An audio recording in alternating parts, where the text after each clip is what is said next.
السلام علیکم ورحمۃ اللہ وبرکاتہ۔ امید ہے سبھی حضرات خیریت سے ہوں گے۔ محترم بزرگوں، ہم جو اس دنیا کے اندر آئے ہیں ذمہ داری کے ساتھ میں آئے ہیں۔ اللہ تبارک و تعالیٰ نے ہمیں اپنی عبادت کے لیے پیدا فرمایا اور اس کے ساتھ میں بہت ساری ذمہ داری بھی دی۔ بہت ساری ذمہ داریوں کے اندر ایک ذمہ داری یہ ہے کہ علماء کرام فرماتے ہیں، اس کا قرآن کے اندر ذکر ہے، قرآن کی اس کی تفسیر کے اندر، اس کی تفصیل کے اندر، اس کے مفہوم کے اندر فرماتے ہیں کہ اللہ تعالیٰ اپنے قرآن کے اندر فرماتا ہے، ایمان والو تم اپنی اور اپنے اہل و عیال کی، تم اپنے آپ کی اور اپنے اہل و عیال کی اس آگ سے حفاظت فرماؤ جس کا ایندھن انسان اور پتھر ہے۔ تو میں یہ عرض کرنا چاہ رہا ہوں، آج کل کے ماحول کے اعتبار سے، جیسا کہ آج کل کا ماڈرن زمانہ ہے اور آج کل کے نوجوانوں کی زندگیوں کے گزارنے کو دیکھ کر یہ افسوس ہوتا ہے کہ نہ انہیں کسی نے سمجھانے کی فکر کی، نہ کوشش کی، اور نہ انہوں نے خود کچھ سمجھنے کی اور اپنی زندگی کو بدلنے کی کوشش کی کہ آج کل کا ماحول کس طریقے سے چلا ہوا ہے، اور یہ دور ایسا ہے کہ اپنے ایمان کو بچانا بہت مشکل ہے۔ اور جگہ جگہ پر اس چیز کو دیکھا جا رہا ہے کہ چھوٹی چھوٹی چیزوں پر اور اس کو نہ معلوم ہونے کی بنا پر، لا علمی کے بنا پر، اس چیز کا ان کو علم نہ ہونے کے بنا پر کہ یہ صحیح ہے کہ غلط ہے، ہمیں یہ کرنا ہے کہ نہیں کرنا ہے، اور کرنا ہے تو کس طریقے سے کرنا ہے اور کس حد تک یہ مناسب ہے کہ ہم کریں، وہ جو ہے اسی چیز کے اندر جو ہے لگے ہوئے ہیں اور غیر محسوس طریقے سے جو ہے ایسے اعمال، کچھ ایسے کام یہ کر رہے ہیں، کچھ ایسے کام ان سے ہو رہے ہیں کہ جس کی وجہ سے ان کا ایمان ختم ہو جا رہا ہے۔ اب یہ ایمان جو ختم ہو رہا ہے ان کو محسوس نہیں ہو رہا ہے، اور نہ اس ایمان کے بارے میں کچھ فکر کی جا رہی ہے کہ آج جو ہے یہ جو زمانہ ہے یہ بہت فتنوں والا دور ہے، بہت خطرناک دور ہے۔ ابھی سے جو ہے کچھ سال پہلے جو ہے جب یہ فکر کی جاتی تھی کہ جو ہے بچہ تھوڑا بڑا ہونے لگا، تھوڑا بولنے لگا، تو سب سے پہلے اس کے عقائد کے اوپر محنت کی جاتی، اسے یہ سمجھایا جاتا، اسے یہ بتایا جاتا کہ بھئی ہم مسلمان ہیں، ہم ایمان والے ہیں، اور ایمان کا تقاضا کیا ہے، اللہ کا حکم کیا ہے، نبی کا طریقہ کیا ہے۔ لیکن اب ان چیزوں سے جو ہے بہت زیادہ لاپرواہی کی جا رہی ہے۔ نہ خود ہم جاننے کی کوشش کر رہے ہیں، نہ اس کو اپنی زندگی کے اندر لانے کی کوشش کر رہے ہیں، اور نہ ہی اپنے بچوں کو سمجھانے کی اور بتانے کی کوشش کر رہے ہیں، نہ ان کے یقین کو بنانے کی۔ ورنہ اگر یقین بنتا تو آج کل کے جو حالات ہو رہے ہیں کہ ہماری نوجوان بچیاں جو ہے نا، لاکھوں کی تعداد میں ہماری نوجوان بچیاں جو اپنے ایمان کا سودا کر رہی ہے، یہ نہ ہوتا۔ جو فاؤنڈیشن ہونا چاہیے تھا، جو فاؤنڈیشن مضبوط ہونا چاہیے تھا، وہ مضبوطی نہیں رہی، اس مضبوطی کو ختم کر دیا گیا۔ اور کس ذریعے سے کہ آج والدین کو اپنے بچوں کے لیے وقت دینے کے لیے جو ہے نا ٹائم نہیں ہے۔ اس طریقے سے لگے ہوئے دنیاوی زندگی کے اندر، یا تو کاروبار میں یا کمانے کے پیچھے اس طریقے سے لگے ہوئے ہیں کہ ان کو اپنے بچوں کی تربیت کرنے کے لیے وقت نہیں ہے، تربیت کے لیے وقت نہیں ہے۔ اور جب ہم تربیت نہیں کریں گے تو پھر ہم امید چھوڑ دیں کہ میرا بچہ جو ہے نا آگے چل کر کوئی اچھا بنے گا، صحیح بنے گا، نہیں، نہ میری بچی جو ہے نا صحیح طریقے سے زندگی گزارنے نہیں ہو سکتی، کیونکہ ہم نے جو ان کے اوپر محنت کرنی چاہیے تھی وہ محنت ہم نے نہیں کی۔ ہم نے سنا ہوگا، کئی مرتبہ سنا ہوگا کہ بچے کا پہلا مدرسہ جو ہے ماں کی گود ہے۔ آج ماں کی گود سے جو ہے جو چیز سیکھنی چاہیے تھی وہ ایسی چیزیں سیکھی جا رہی ہے جو ایمان کو خراب کرنے والی چیز ہے۔ اعتقاد سکھایا جاتا تھا، ابھی بات کرنے کی شروعات ہے، اس کے ساتھ میں جو نا کلمہ سکھایا جاتا تھا، لیکن آج تو ہمارا کلمہ ہی صحیح نہیں ہے اور ہمارے کلمے کے اندر ہی پختگی نہیں ہے، تو ہمارے بچوں کے اندر یہ ساری چیزیں کہاں سے آئیں گی؟ ہمارے پاس وقت نہیں، سونے، کھانے پینے، سیر و تفریح کرنے، کاروبار کے لیے، ساری چیزوں کے لیے وقت ہے، لیکن ان چیزوں کے لیے ہمارے پاس وقت نہیں۔ اللہ کے حکموں کو پورا کرنے، اللہ نے جو یہ ہمیں امانت دی ہے،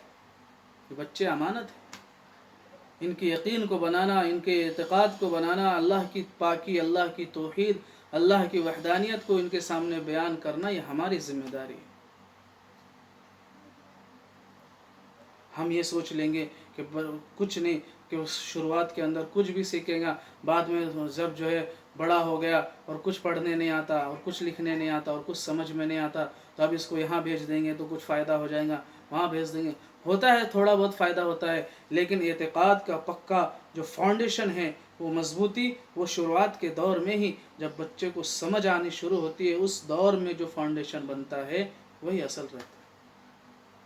نہیں تو بعد میں کچھ بھی کرنے کے بعد، بہت ساری چیزیں کرنے کے بعد، اگر فاؤنڈیشن مضبوط نہیں ہے تو پھر بعد میں جگہ جگہ پر ڈگمگائے گا، جگہ جگہ پر جو ہے نا اپنے آپ کو جو ہلاک کرنے کا کام کرے گا، جگہ جگہ پر جو ہے اپنی ایمان کا سودا کرنے والا بنے اور بنے گی۔ بچے اور بچی ان کو معلوم ہی نہیں، ان کو محسوس ہی نہیں ہوگا۔ میں بہت درد کے ساتھ میں کہہ رہا ہوں۔ اور دیکھو یہ چیز بھی ایک چیز جو عام طور پر جو ہے نا، یہ کیا جا رہا ہے کہ بھائی دوست ہے اس لیے دوست کے ساتھ میں چھوڑ دیا جا رہا ہے، اور دوست، اللہ کی قسم ہم نے سنا بڑوں سے، فرمایا کہ انسان جو ہے نا اپنے دوست کے دین پر ہوتا ہے، جیسے اس کے دوست ہوں گے، جس طریقے سے اس کے دوست ہوں گے اسی طریقے سے وہ بھی ہوں گے۔ چاہے جس طریقے سے لڑکیوں کی جو فرینڈز جو ہے نا سہیلیاں ہوں گی، اسی طریقے سے وہ لڑکی بھی بنے گی۔ ہم یہ سوچ کر مطمئن ہیں کہ لڑکیاں ہیں ایک ساتھ میں رہیں گی اور ایک ساتھ میں آنا جانا ہوگا، ہم اس کی بھی ہم جو ہے نا نگرانی کریں۔ یہ بہت بڑا فتنہ ہے، بلکہ لڑکوں کی دوستی سے زیادہ لڑکیوں کی دوستی، لڑکیاں اور لڑکیاں جو آپس کی دوستی ہے، یہ لڑکوں کی دوستی سے بھی بڑا فتنہ ہے، بہت خطرناک ہے۔ ہماری بچی اگرچہ صحیح ہے، لیکن ہماری بچی کی جس بچی کے ساتھ میں دوستی ہے وہ کیسی ہے، اللہ کی قسم بہت بڑا فتنہ ہے۔ اگر اس کے اندر تھوڑی سی بھی غلطی ہوئی اور ہم مطمئن رہے کہ نہیں یہ سہیلیاں ہیں اور یہ ایک دوسرے کے ساتھ میں یہ رہیں گی، آئیں گی، جائیں گی، ہم مطمئن رہے، تو جو غلطی اس دوسری لڑکی کے اندر ہے، جو کوتاہی اس دوسری لڑکی کے اندر ہے، وہ ساری چیزیں اپنے آپ بغیر کچھ کیے، بغیر کچھ کہے، اپنے آپ اس کے اندر جو ہے نا اس دوسری لڑکی کے اندر منتقل ہو جائے۔ ہماری لڑکی بہت اچھی ہے، بہت نیک ہے، لیکن اس کی دوستی ایسی لڑکی کے ساتھ میں ہے کہ وہ جو ہے کسی غیر کے ساتھ میں بات چیت کرتی ہے، کسی دوستوں کے اس کے جو ہے نا دوستی جو ہے لڑکوں کے وغیرہ کے ساتھ میں، اس کا اٹھنا بیٹھنا لڑکوں کے ساتھ میں ہے، اور ہم یہ ہے کہ نہیں بھائی ہماری لڑکی بہت اچھی ہے، ماشاءاللہ بہت اچھی ہے، لیکن اگر وہ اس کے ساتھ میں ایسی لڑکیوں کے ساتھ میں دوستی رکھیں گی اور ایسی لڑکیوں کے ساتھ میں رہیں گی، تو یاد رکھے کہ یہ بھی اسی طریقے سے ایک دن لڑکوں کے ساتھ میں دوستی کرنے والی بن جائیں گی، بلکہ اللہ ہم سب کی حفاظت فرمائے کہ وہ بھی اسی طریقے سے جو ہے نا اپنے ایمان کو ختم کرنے والی بن جائیں۔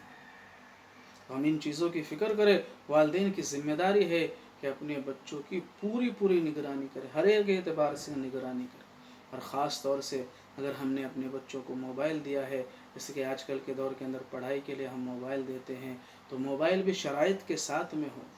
شرائط کے ساتھ میں، کہ دیکھو آپ کو صرف پڑھائی کے وقت میں ہی موبائل ملے گا، اس کے علاوہ آپ موبائل استعمال نہیں کر سکتے، اور خصوصاً خاص کر کے رات میں سونے کے اوقات میں ہمارے بچوں کے پاس موبائل نہ ہو۔